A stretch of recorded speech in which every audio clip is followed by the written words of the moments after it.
Welcome back to this dope story, Ebony.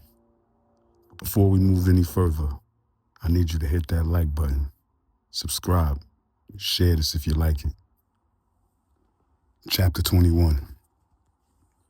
Ebony woke up from her power nap that evening. The room dim and silent. For a moment, she didn't move, just sat up slowly, staring at herself in the mirror across the room. The woman staring back didn't feel like her. Same face, same eyes, but something behind them had changed. She tilted her head, studying her reflection. "Who even are you?" she whispered. Her mind drifted to Black, his voice, his laugh, the way he used to look at her like she could do no wrong. Would he recognize her now? Would he understand what she was about to do? The answer came quick and cold. No.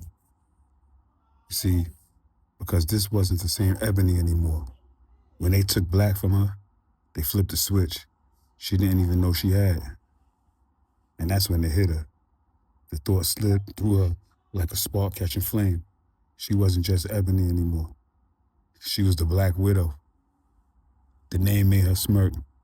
It sounded like something out of a comic book. Dangerous, unstoppable, unafraid.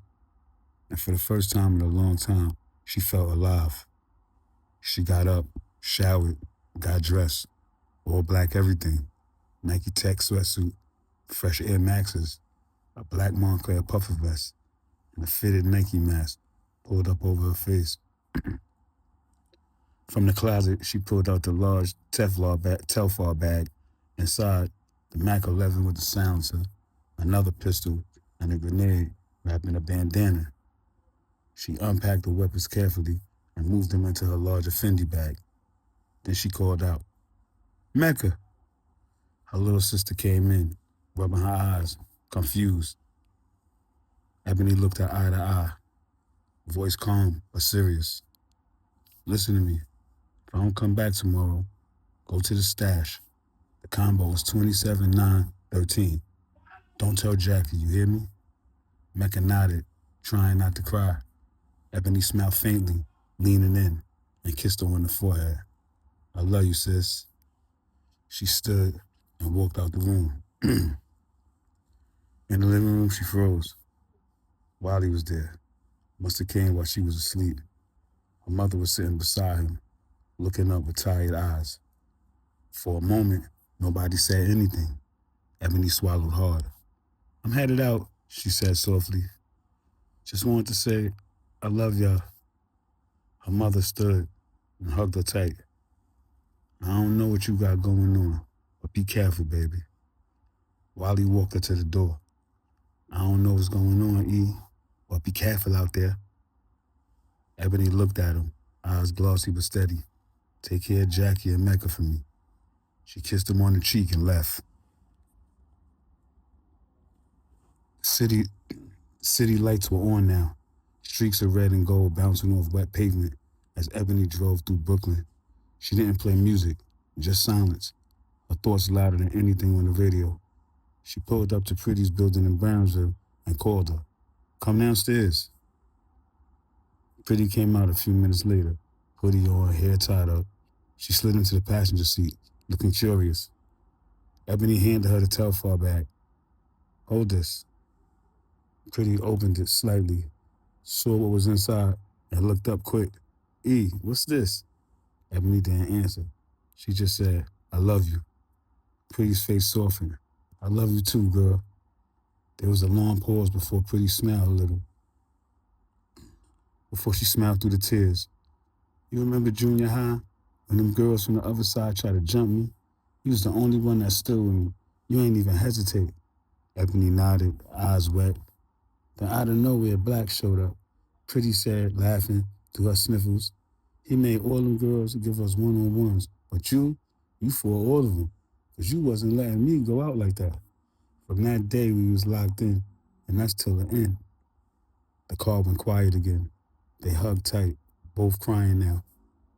Pretty got out, wiped her face, and called out through the open window, "I love you, bitch."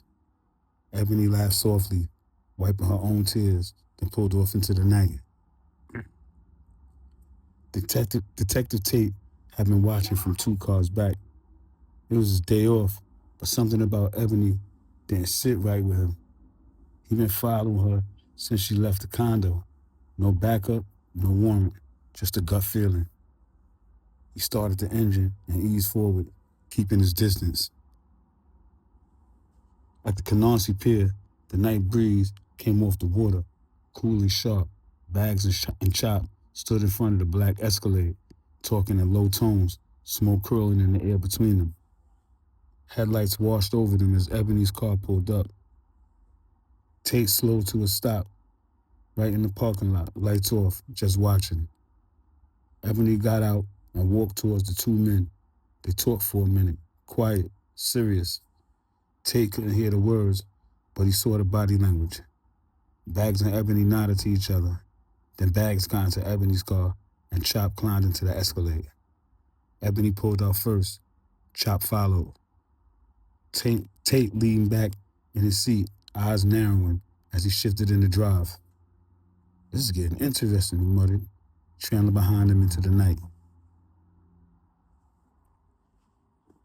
Chapter 22. At 12 midnight on the dot, Cal, Bigger, and their entourage pulled up to Huff's. Bigger and Cal each sat in their own Maybach, engines purring, smooth and low. 3 of their goons followed close behind in a black Range Rover, all of them dressed sharp in designer fits and heavy jewelry. The goons stepped out first, checking the area before heading to the door. To lock down the VIP section, Cal leaned back in his seat, cigar between his fingers, surveying the scene, Lieutenant Glass. Then he saw a woman, thick body, curves in all the right places, fitted dress hugging her frame, beautiful face, confident walk, smell that could disarm a whole room. Cal watched her as she flirted with the bouncers, laughing lightly, touching one of them on the arm. He couldn't hear what she was saying, but her body language said everything. The bouncers didn't even bother checking her bag, just waved her through. Cal smirked. Look at Shorty, he muttered. Bigger looked up from his phone. Who? The one right there, Cal said, nodding toward the door. She got something about her. Bigger grinned. Don't get distracted. Shouldn't I? Cal chuckled. Ain't nothing wrong with a little motivation. The Maybach doors opened. The entourage made their entrance, smooth, confident, cameras flashing, catching the shine of their watches and the glint of champagne bottles in hand. Inside, Huff's was a wall-to-wall, packed. The city's elite hustlers, rappers, models, promoters, and the wannabes who followed them filled the room. The bass hit deep, lights flashing red and gold across the dance floor. The group headed straight to their private section, liquor, food, bottles, everything top shelf. The DJ shouted Cal's name over the mic as Bigger threw money in the air. Outside, parked down the block, Ebony and Bags sat inside Black's Mercedes. The car lights were off. Both wore black bulletproof vests under their clothes, silencers on their Glocks, tension thick in the air. The Mac 11 lay across the back seat like a sleeping animal waiting to wake. Ebony's eyes never left the club entrance. Sure about this? Bags asked quietly, watching her reflection in the window. You don't gotta do this, E. Ain't no shame in walking away. Ebony's voice was calm, steady. I know. That was all she said.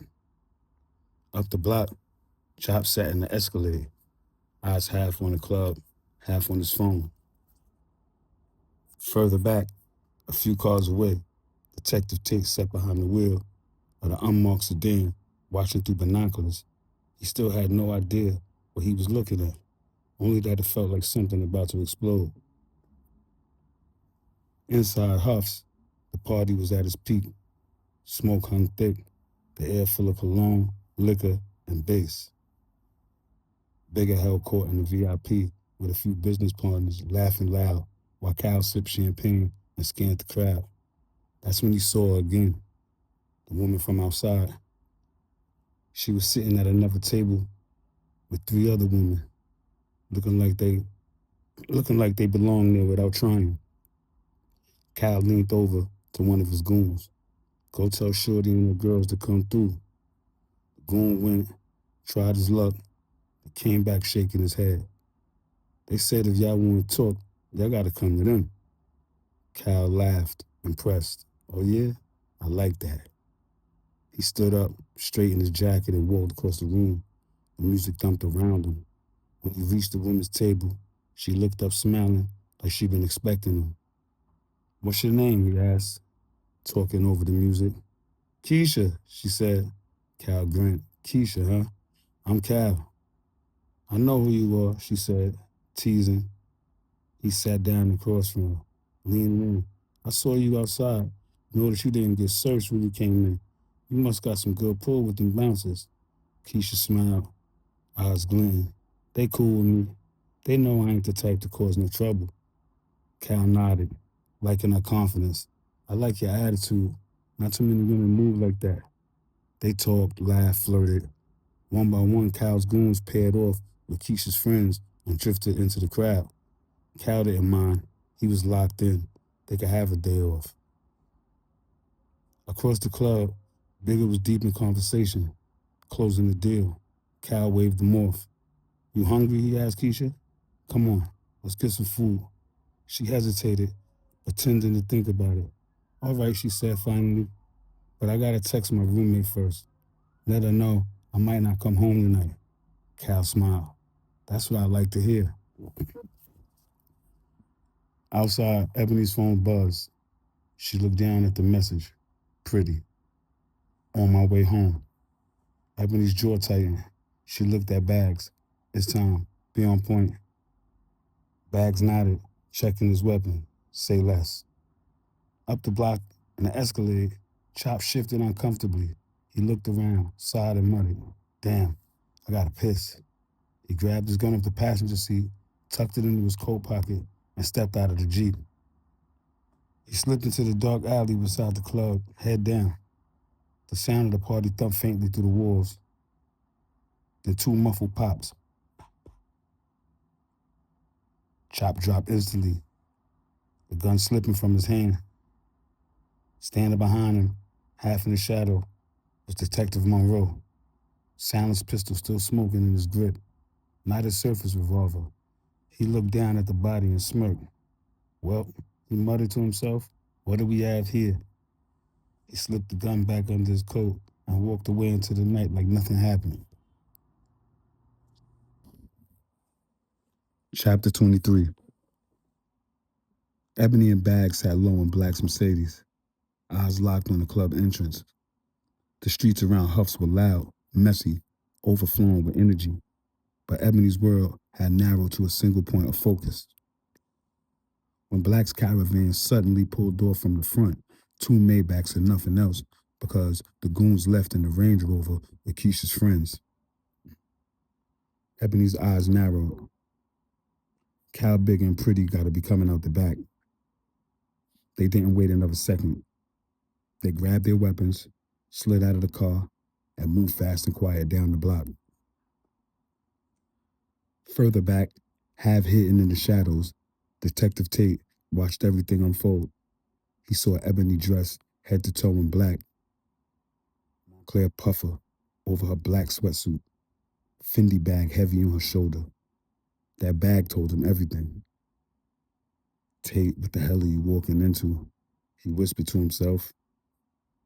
His instincts kicked in, the same instincts that kept him alive on the job.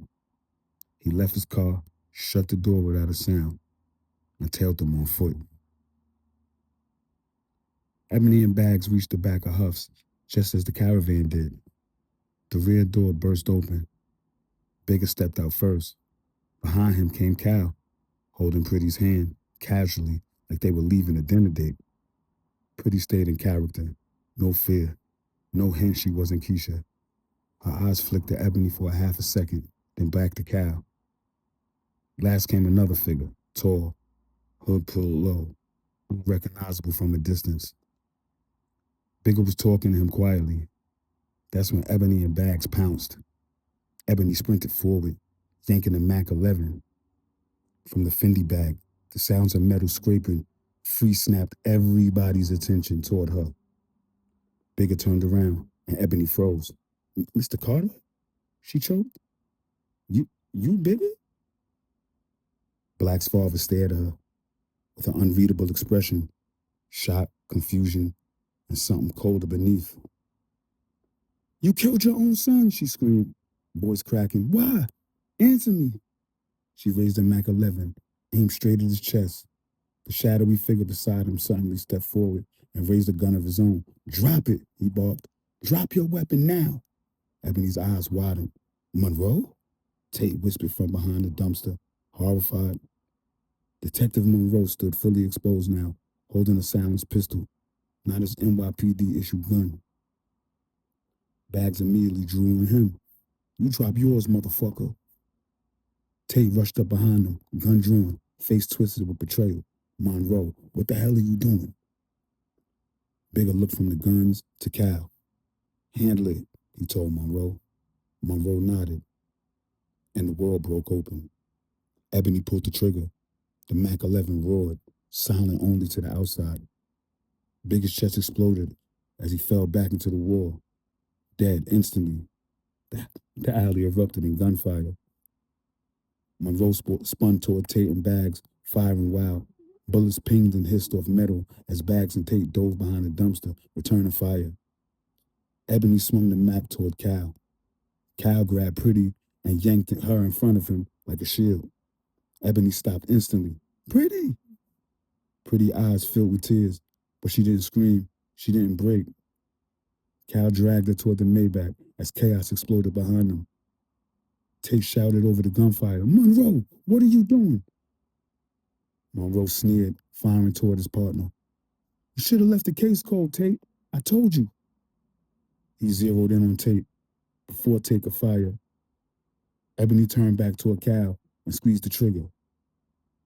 But Cal shoved Pretty into the back seat and dove in after her. He raised his gun and fired one perfect shot. The bullet slammed Ebony into the center of her chest. She flew back and hit the pavement hard. Pretty screamed, no! The back door of the Maybach slammed shut. The car accelerated out of the alley. Monroe kept firing at Tate, screaming like a man possessed. You should have stayed out of this. Just as he stepped closer, Bags rose from behind the dumpster and emptied the entire clip into Monroe's chest. Monroe staggered back, collapsing against the wall, eyes wide in shock, not believing this happened to him, before going still. Bags dropped to Ebony's side, a hole in her shirt, but when he ripped it open, her vest, he saw the dented armor plate. Man, she's alive, he breathed. The vest saved her. He looked up, furious and shaken, and fired pointlessly at the Maybach. The bullets bounced off the armor frame as it sped toward the street. Ebony forced herself upright, tears flooding her face. Pretty! For a split second, they both believed it was over. Cal escaping, Pretty taken. Then, a white flash. A sound like the sky cracked open. Boom! The Maybach erupted in a massive explosion. Fireball lighting the entire alley. Shockwave knocked Bags backwards, flames reflecting in Tate's stunned eyes. Ebony screamed, collapsing again, not from injury, but from the truth. Pretty had pulled the pin. Ebony never took the grenade out of the Telfar bag with everything else. Pretty had chosen the ending for her sister, for her brother, for all of it. Tate staggered forward, speechless, as fire raged in front of him. He looked at Bags, not as a cop, but almost as a human being. Go, Tate said quietly, guilt heavy in his voice. Get her out of here. Bags nodded, scooped up Ebony, and carried her off into the shadows of the night. Minutes later, more detectives flooded the scene. They found Tate shaking, bruised, and standing near Monroe's body. He told them everything. Everything except Ebony and Bags. He told them Monroe was dirty, tied into an organized crime, and died after ambushing him. The NYPD made Tate a hero. Bags learned about Chop's fate later from the news, sitting beside Ebony while she silently mourned another friend gone. And the night that was supposed to be Cal's birthday went down in New York history as something else entirely. The night the Black Widow was born. For real. Chapter 24. Ebony had been in a funk for the last few weeks after the shootout. Every night she tossed and turned until one morning she woke from a dream, a Black standing in front of her, calm, steady, and full of that familiar warmth that always grounded her. You gotta move forward and live your life, he told her. Then he said the line you always said, the one she could never forget. When it feels like goodbye, remember the hello. It made her smile even in her sleep. When she opened her eyes, the sun was shining directly on her, warming her skin and pushing the heaviness on her out of her chest. She stretched slowly, letting the sunlight fill her like a charge. In the kitchen, Jackie and Mecca were cooking breakfast. Ebony kissed both of them on the cheek before heading out. She needed air, needed space. She got in the car and just drove. As she rolled through the streets, she thought of Pretty, strong, loyal Pretty, who had made the ultimate sacrifice. Ebony decided right then she was getting tattoos of both Black and Pretty's names, something permanent, something sacred. Then she remembered the stash house in Queens off Guile Boulevard, the one Bags had given her the key to. Meanwhile, Detective Tate was still being questioned about the shootout at Huff's and about Monroe's dirty dealings. He answered everything cleanly, and the department praised him like a hero. He even thought about retiring now that he had finally seen enough. But there was one thing he didn't regret at all: letting Ebony and Bags walk that night. After everything they had seen, everything they had lost, everything they had been through, everything they had survived, it felt like the only decent thing he'd ever done as a cop. Ebony reached the stash house and let herself inside. She froze. The place was gorgeous, not at all what she expected from a stash spot. She moved from room to room until she found the basement. There, built into the wall like something out of a movie, was a massive safe. She stared, shaking her head. Even from heaven, Black was still surprised her. Bags hadn't given her the passcode. Probably figured she already knew it. She tried birthdays, anniversaries, everything that mattered between them. Nothing worked. Then it hit her. When it feels like goodbye, remember the hello. She remembered Black texting her 07734, telling her how it read hello upside down. She had always thought it was just something cute he liked to do. She typed it in. The safe clicked open. Inside were 4 Nike boxes marked 500 in black marker. Each box was filled with stacks of cash wrapped with 10K and 20K bands. There were watches, jewelry, and even property deeds. She felt her throat tighten. He was still blessing her, still protecting her. She gathered everything and loaded it into the car. Then she called Jackie. "Ma, get you and Mecca ready," she said. "I'll call you when I'm close to the condo." Next, she called Shatasia in Virginia. Shatasia's voice was soft, warm from mourning Pretty. The moment they heard each other, they started laughing and crying at the same time, remembering Pretty's jokes, her wild energy, her loyalty, her fire. They talked about her like she was still right there with them. "I miss you," Shatasia whispered throughout a sniffle. "I miss you too," Ebony wiped her face. "Listen, pack your stuff." "For what?"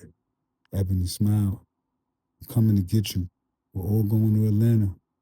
Your new salon, my coffee shop, new city, new start." For the first time in weeks, Shatasia sounded alive, excited, hopeful. ATL shorty," she said, and they both laughed. Ebony didn't text Bags. She'd been calling him, but he never answered. He'd been through just as much as she had. She left him a text. "Still going where we was going. See you there." And with that, Ebony hit the road, future wide open, heart finally healing, past on the horizon behind her. The end. Yo, that was Ebony. You know what I mean? Good audio book by me, your Uncle Wolfie. Holla. Oh yeah. Like, subscribe, and share. Pardon me.